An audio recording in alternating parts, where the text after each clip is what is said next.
Los abogados de los 42 estudiantes que permanecen en prisión después del jueves pasado insisten en que esa detención fue ilegal. En otro tema, y esta tarde la Corte Provincial de Justicia de Pichincha va a tramitar la acción de habeas corpus que interpusieron sus defensores para alcanzar la libertad. Buenos días, aquí empiezan los desayunos de 24 horas. Bienvenidos. Hoy en los desayunos de 24 horas. Hoy conoceremos cuál es la situación de los estudiantes del Colegio Mejía con Gonzalo Realpe y Julio César Zarango, abogados defensores. Además, las competencias del municipio de Guaranda.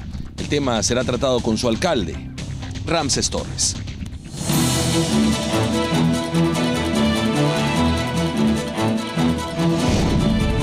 Aquí empiezan los desayunos de 24 horas. Con María Josefa Coronel. La situación jurídica de los más de 50 detenidos en el Colegio Mejía tras las protestas del 17 y 18 de septiembre aún es incierta. El gobierno, por su lado, asegura de que los 53 detenidos, solo 37 son estudiantes y todos mayores de 18 años. La defensa de los acusados asegura que son más y ya se solicitó un habeas corpus. Hace una semana que los 53 detenidos por las protestas en los exteriores del Colegio Mejía en Quito permanecen aquí, en el centro de detención provisional. El panorama aún no está claro para ellos. El gobierno cuestiona la protesta catalogada de pacífica por sus impulsores luego de haber encontrado esto: ladrillos y bolas de yeso que están hechas con naftalina, un derivado de la nitroglicerina, y que según el régimen se utilizan para la fabricación de las bombas Molotov dentro de las oficinas de la Asociación de Profesores del Colegio Mejía. Lo que hacen es, se rompen las botellas, se meten la botella, se pone una mecha, se ponen clavos y se lanza a la policía. Hablar ya de marchas pacíficas cuando encontramos este tipo de cosas en una oficina de profesores. Hecho que fue negado inmediatamente por el presidente de la Asociación de Profesores. El material explosivo no sé dónde estaba. No sé a qué horas lo colocaron ellos. Porque yo cuando ingresé ya todo estaba abierto. No había un representante del Colegio Mejía. Los 53 acusados por los delitos de ataque y resistencia, así como daños a bienes ajenos, son mayores de edad y además el 30% no son estudiantes, sino infiltrados, señaló el presidente Rafael Correa. Prácticamente ninguno del Mejía matutino, son del nocturno, unos 23 del Mejía, pero están jugando, vamos Mejía, a defender a nuestros compañeros, que están incomunicados, eso han dicho, es mentira. Sin embargo, los familiares de los detenidos aseguran que hay más estudiantes. La situación los desespera al existir denuncias de agresiones por parte de la policía. A mi hijo, el menor, lloró y me dijo, me está remellado el brazo hasta ahora. No le he visto yo. ¿Por qué? El día, es que no dejan, el momento que subió aquí en el bus, se le ve que la cara tiene hecho verde. Al no tener una respuesta de las autoridades, los padres de los jóvenes se arrodillaron el pasado martes en los exteriores de la Corte y pidieron perdón por sus hijos al presidente Rafael Correa. Yo le pido perdón por mi hijo, por favor, por nuestros hijos que están pasando lo que están pasando, por favor, yo le pido. A lo que Correa les respondió: a mí no me tienen que pedir perdón, disculpas, se la tienen que pedir a la ciudadanía, al pueblo ecuatoriano, a los más de decenas de policías heridos, 2 de ellos de gravedad. El Colegio de Abogados de Pichincha asumió la defensa de los 43 estudiantes detenidos e interpuso una acción de habeas corpus en la Corte de Justicia de Pichincha. Esta tarde a las 16 horas se realizará la audiencia de habeas corpus. Según la defensa de los acusados, en caso de que se niegue el recurso, otra alternativa es pedir la fianza y la apelación de la prisión preventiva. Para el próximo lunes se fijó la audiencia de juzgamiento de este caso. Joana Ramos, 24 horas. Y el ministro del Interior, José Serrano, reaccionó tras las denuncias de los padres de familia y abogados de los estudiantes detenidos, quienes denuncian que estos jóvenes fueron agredidos en las unidades policiales. En las versiones libres y voluntarias, la mayoría coinciden. Uno cuenta que los insultaron, que los golpearon, que les pusieron corriente en la espalda. Otro cuenta que le golpearon con los toletes y que lo electrocutaron. También que recibieron golpes en los ojos y dicen que hasta gas en la cara. Los jueces verán con sus propios ojos, con los principios de inmediación, que fueron agredidos, que fueron vejados. El ministro del Interior niega estas denuncias y amenaza con demandar al abogado que defiende a los jóvenes. Si es que ese abogado no presenta las pruebas que dijo de tortura por parte de la policía, pues yo voy a presentar una denuncia penal.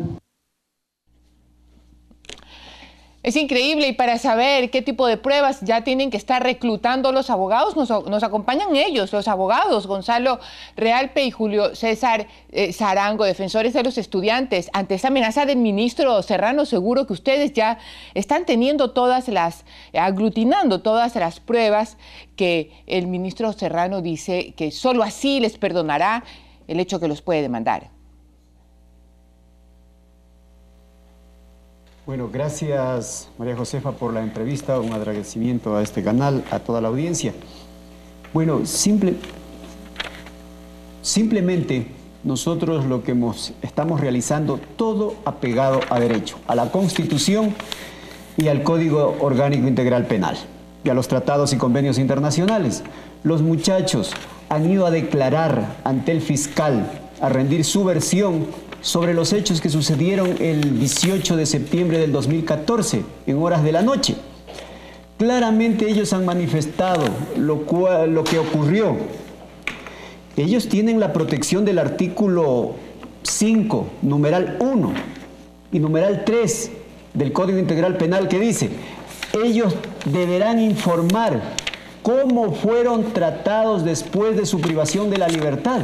Y ellos han relatado con lujo de detalles que les pusieron corriente, que les maltrataron, que se burlaron de ellos, que les agredieron.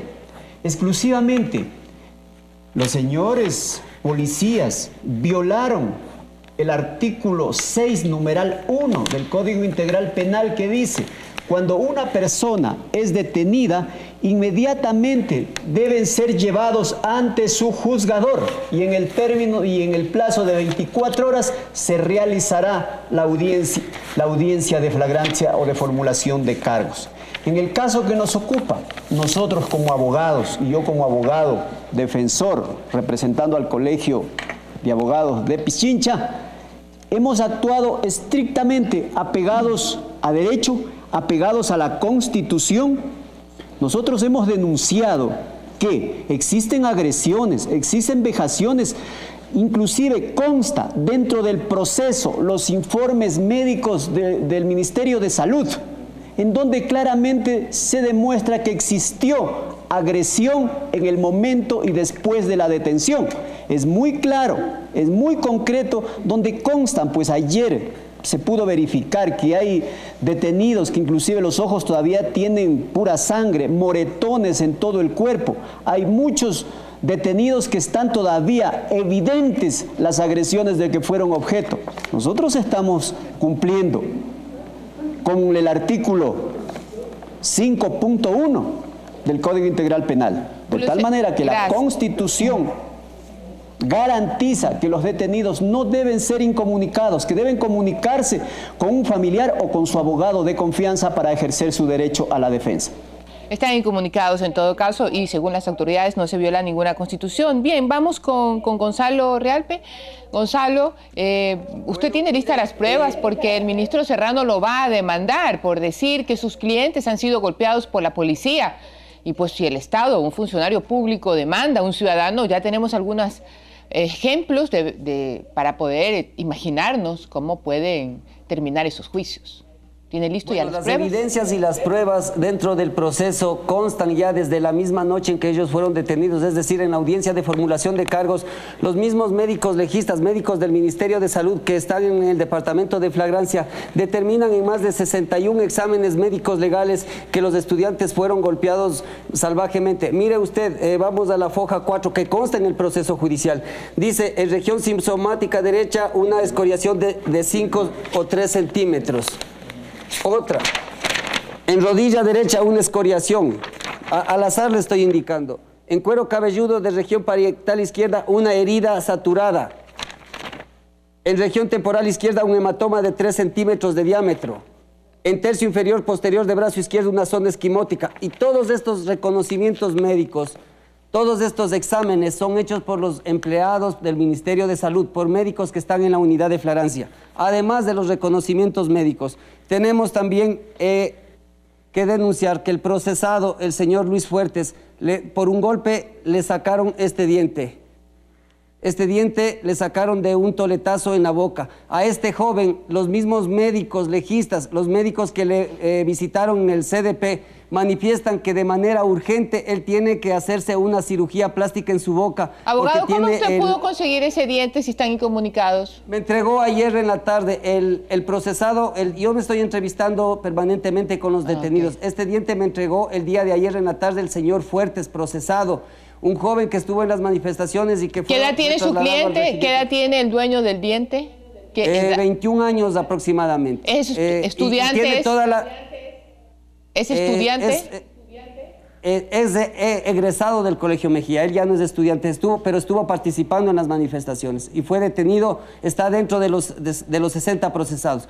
Este joven Fuertes, Luis Fuertes, además tiene que ser atendido urgentemente porque tiene el problema de que se pierda parte de su labio porque está este momento ya infectado toda la boca. Por eso es que nosotros justamente presentamos un oficio dirigido a los señores de la Cruz Roja para que sean ellos quienes les visiten a estos jóvenes en el CDP y ellos hagan el trámite para que este joven sea trasladado de manera inmediata a un hospital. Y no solamente el caso de este joven, tenemos el caso del señor Paz, otro de los detenidos, que fue golpeado en el regimiento Quito, luego de su detención. Tiene un hematoma a nivel de la nariz, tiene una lesión, otra lesión en el brazo, es el señor Paz, y otra remilladura en el brazo. Esto es solamente una de las evidencias de las graves lesiones que han sufrido estos estudiantes. Mire que todavía no han podido ellos tener contacto con ningún juez.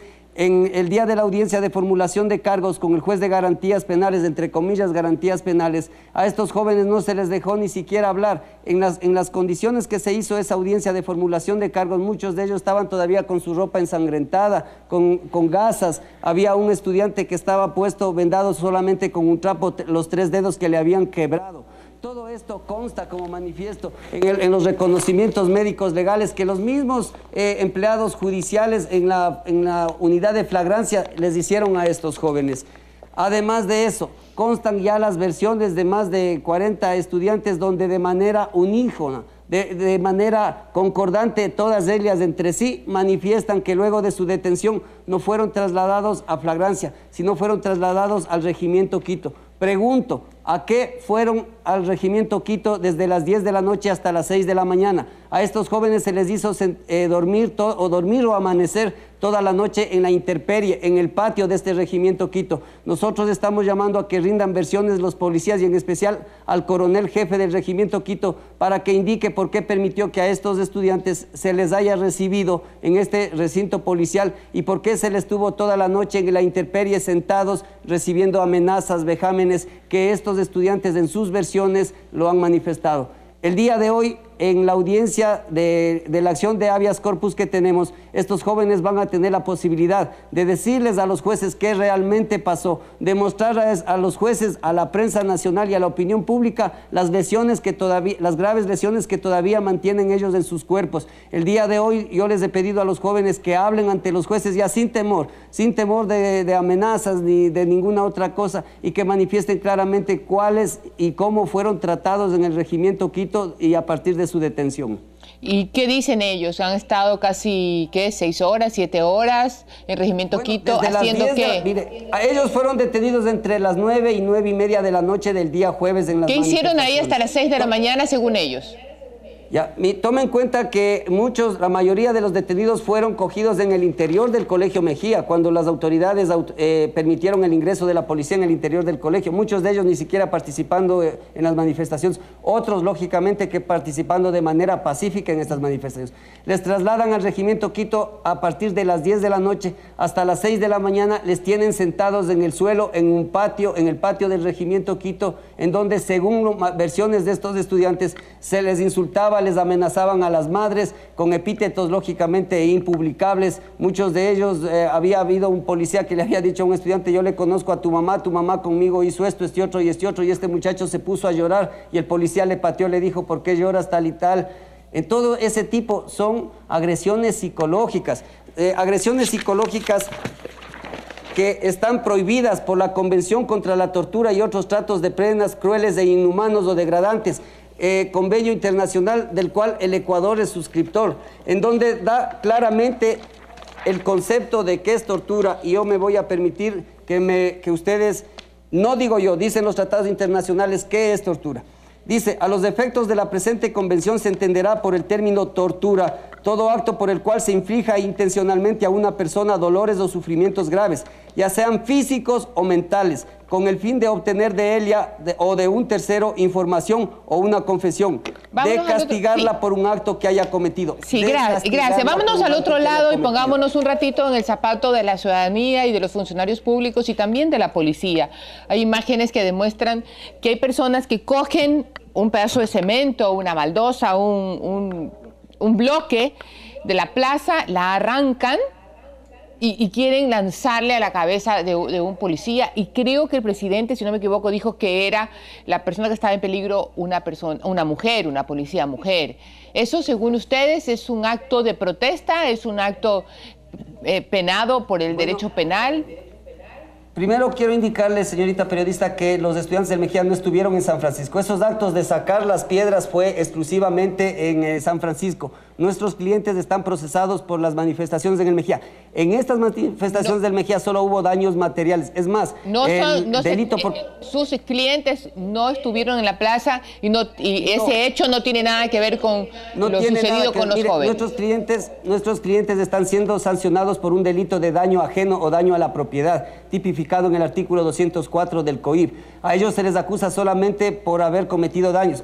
Pero también el ministro, si no me equivoco, dice que en el colegio encontraron una publicidad política, unas cosas para hacer elementos panfletos. Químicos. Eso se les imputa a los profesores. Ya, el ministro del Interior lo que dice que sí, también eso se le está incrementando a la Asociación de Profesores del Mejía, se le está imputando a ellos, no a los estudiantes. Nuestros clientes están sancionados por supuestos daños a la propiedad ajena, es decir, daños a los bienes, a las cosas. Yo pregunto, ¿será la manera racional de reprimir o de sancionar actos de daños a los bienes públicos rompiendo la cabeza de estudiantes?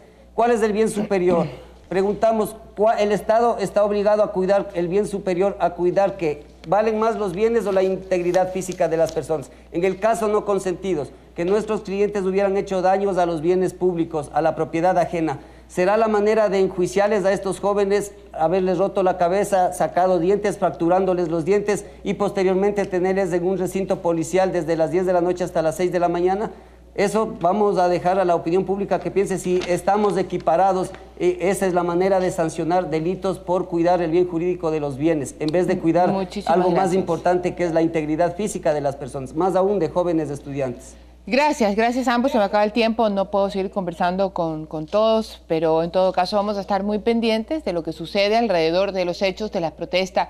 Juicios a los estudiantes, un juicio a la Asociación de Profesores por las famosas bombas que encontraron ahí y juicios a las otras personas que en la plaza pues son diferentes grupos que seguramente van a ser sentenciados o van a avanzar en estos juicios. Hablando de pruebas, imagínese usted de lo fácil que sería buscar pruebas para demostrar los abusos que hace la policía, ¿no? Me imagino yo al Sistema Interamericano de Derechos Humanos hace, no sé, 10, 20 años pidiéndole pruebas al Ecuador sobre los videos en los que debe de estar registrado cómo ofendieron la integridad física y cómo desaparecieron a Consuelo Benavides. Ejemplo, ¿no? Ejemplo, son cosas que sí llaman la atención. En todo caso, nos tenemos que ir a un corte porque hay muchísimas cosas que también están generando polémica y es el famoso tema de tránsito y las competencias. La Agencia de Tránsito insiste en que los municipios ya están obligados a establecer las tarifas que reclaman los gremios de transporte público. Volvemos con más detalles. Quédese con nosotros. Síguenos en Twitter, @desayunos24.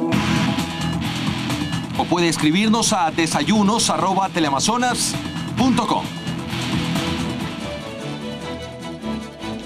Los 221 municipios del país, incluso los más pequeños, tienen obligación de establecer las tarifas de transporte urbano, así lo dice el gobierno central.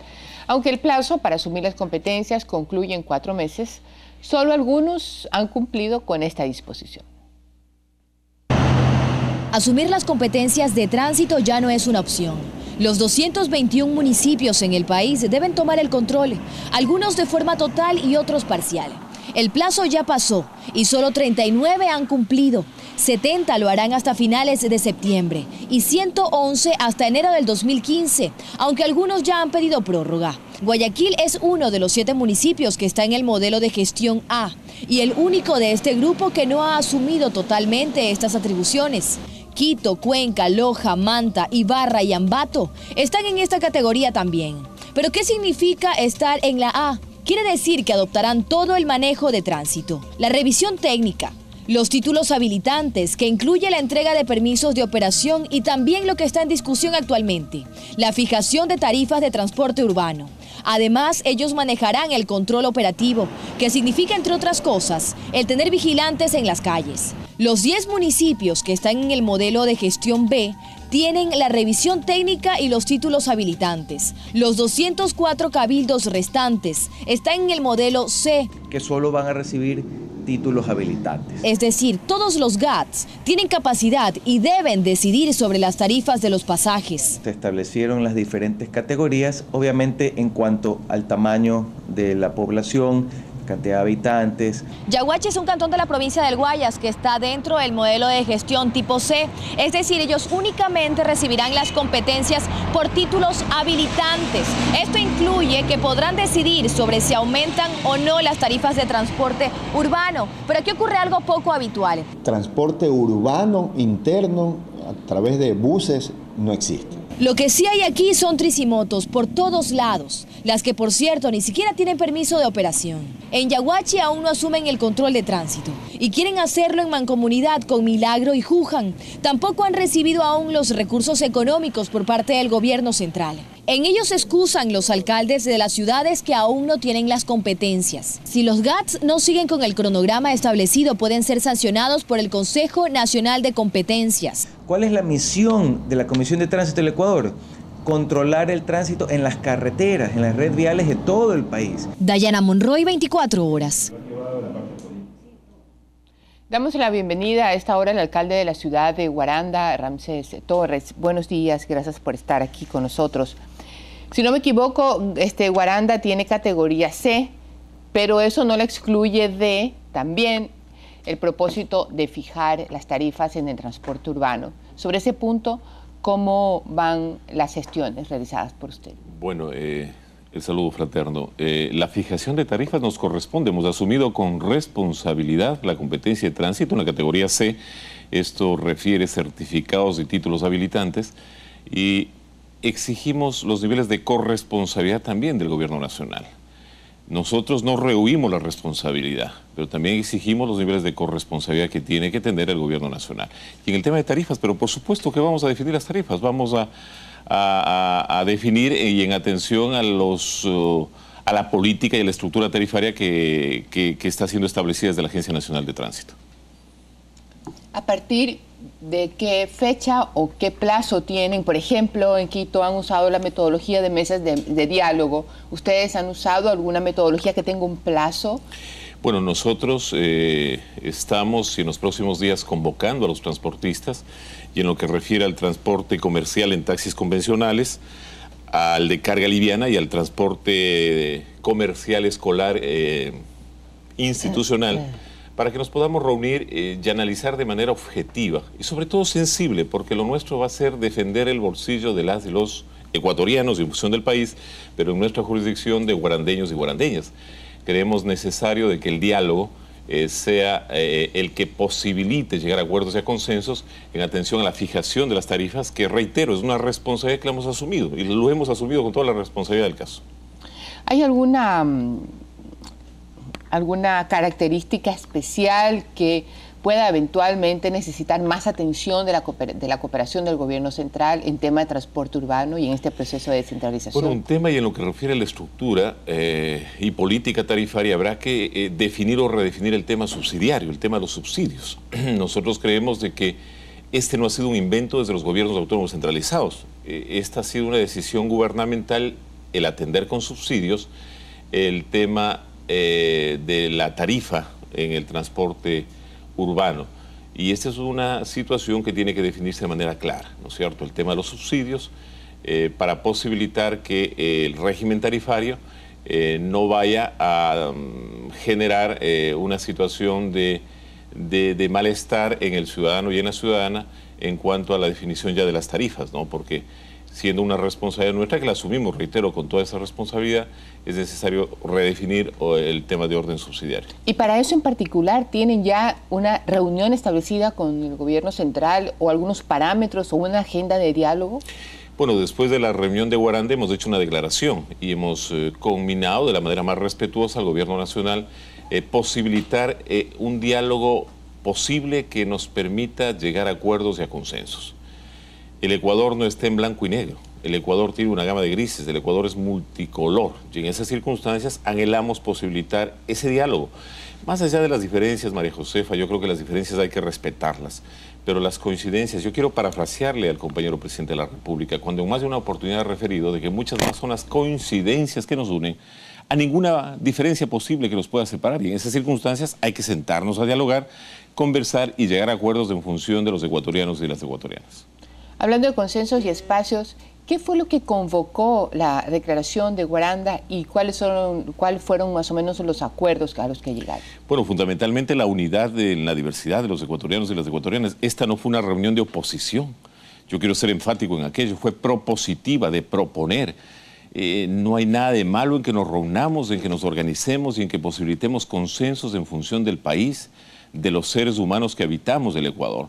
¿Por qué tenemos que estar en función de una concepción de oposición y otra totalmente distinta? Y en esas circunstancias nosotros sí creemos, María Josefa, de que es necesario el diálogo. No hay que agotar el diálogo, no es el momento de la movilización o de la marcha, sino más bien de dialogar, de posibilitar que los consensos nos permitan sentarnos a dialogar y que las diferencias sean respetadas. Guaranda no fue sino un espacio de reflexión y de diálogo.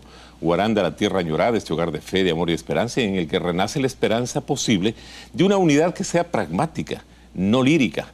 Los ecuatorianos y las ecuatorianas nos convocamos permanentemente a la unidad, pero queda únicamente en el lirismo. Sí, pero una cosa, como usted dice, es un discurso que convoque la unidad y otra cosa es la respuesta que tiene el gobierno para determinadas cosas, en especial temas locales. Parte de la correspondencia que tiene aquí nos deja ver que también son decisiones que pueden perjudicar a Guaranda en este sentido por cancelar un proyecto interesante por parte de un funcionario del gobierno central. ¿Cómo entonces usted, como alcalde, insiste en, ¿sabe qué?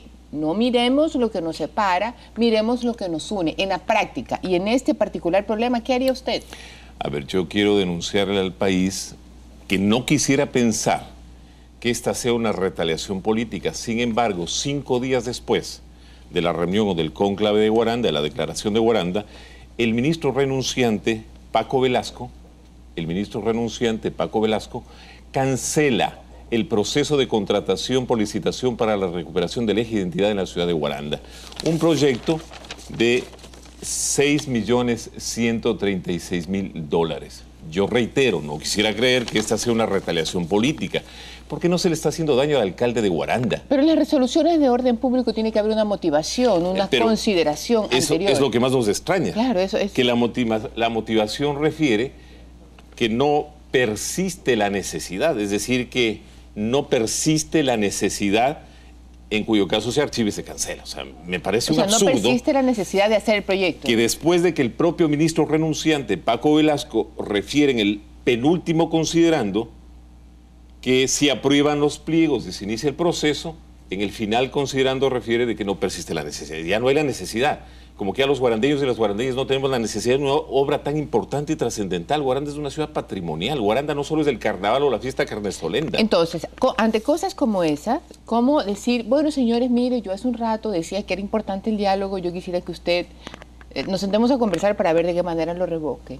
Yo le he pedido al ministro entrante, al ministro Francisco Borja Ceballos, de que nos fije fecha y hora para reunirnos y dialogar, para referir el tema y que esto se revea. Yo no quisiera creer que el compañero presidente de la República conoce el particular. Yo creo que esta fue una decisión en consulta y después de lo que significó la reunión de Guarandí. En esas circunstancias yo sí apelo al diálogo permanentemente, María José, y los ecuatorianos y las ecuatorianas anhelamos que el diálogo posibilite los consensos y no las diferencias que nos separan.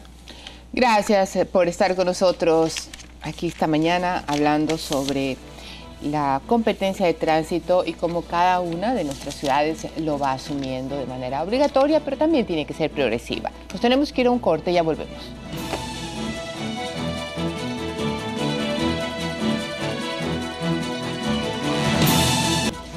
Hasta aquí los desayunos de 24 horas. Gracias por acompañarnos.